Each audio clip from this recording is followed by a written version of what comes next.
What is up, guys? It's Slight Nasty from nAsTeGaming. Today I present to you our first Battlefield Hardline weapon guide. And in this weapon guide, we're going to be going over the MP5K. It's the first submachine gun that is available in the mechanic class. And even though it's first, it is still a beast of a weapon. I really enjoy using this gun. But first, let's go over the attachments that I like on this weapon. I prefer the iron sights. I don't like any of the other sights, red dot sight and so forth on this gun. I think the iron sights are nice and they open your field of vision. It doesn't block your line of sight, and it really gives you a perspective of your surroundings. Next attachment is extended magazine. I think that's a must attachment on this weapon. And then last but not least, the heavy barrel or the suppressor. I'll switch the two out. If we're on smaller maps where the mini-map really matters and you want to stay off the enemy's radar, I'll put suppressor on. Other than that, I really enjoy using the heavy barrel. I think it kills a lot faster with the heavy barrel on, especially at a longer distance. But let's go over some of the general stats of this weapon. Max damage is 34, which is pretty consistent across the board with the rest of the submachine guns. The minimum damage, however, is the lowest at 12, and that damage starts dropping off after 8 meters, which is a really short distance. So you're really going to want to stay close to medium range to get the full potential of this gun. As you can tell, the drop off of your damage is at 20 meters, which is once again really short.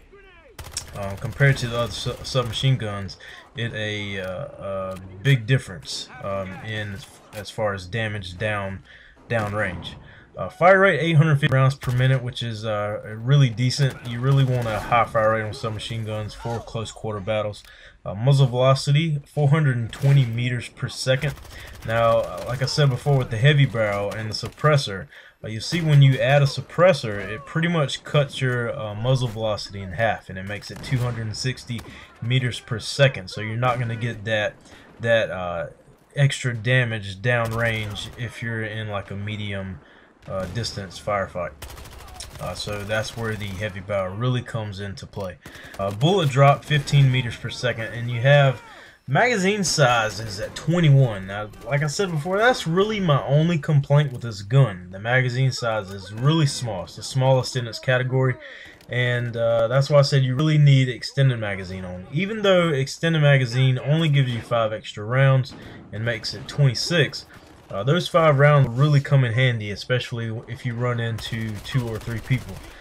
With the regular magazine, you'll find yourself running out of ammo as you're shooting at the second person, and you don't want that to happen. You want to have enough to kill, a group of 2 to 3 people.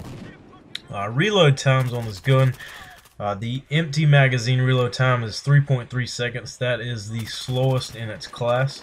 If you have ammo left in your magazine, it only takes 2.3 seconds. So that pretty much takes a whole entire second off. Now, reload threshold, if you're not familiar with what that is, it's the amount of time that you have before you can cancel your reload animation. For instance, like YY, or just switching weapons, switching to your secondary. And to get that number, what you have to do is take your reload time, for instance 3.3 seconds, and multiply that by the reload threshold, which is 0.83. So if you do that, you're looking at like a 2.6, 2.7 second window or time limit that you have before you can cancel your reload animation, for instance like YY or switching weapons. And with the MP5K having the slowest reload time in the game under the submachine gun category, you're pretty much going to want to master that time. So that's why they throw the weapon threshold in there, because it really comes in handy. But the stats that I'm showing you right here, they can be found on a website. I'll put the link in the description. They have it's a really cool website. They have all of the stats and stuff for every weapon in the game. And if you want to check it out, I'll put the link down in the description. Now, I'm going to try and keep these videos around 4 to 5 minutes. I think that's plenty enough time to go over it, give my opinion on it, and for you to see it if you haven't used the weapon. Maybe this will change your mind. And I hope you guys enjoy it. If you haven't subscribed, make sure to subscribe, because I'm really enjoying playing Battlefield right now. And I'm looking forward to doing these weapon guides. So, catch you later.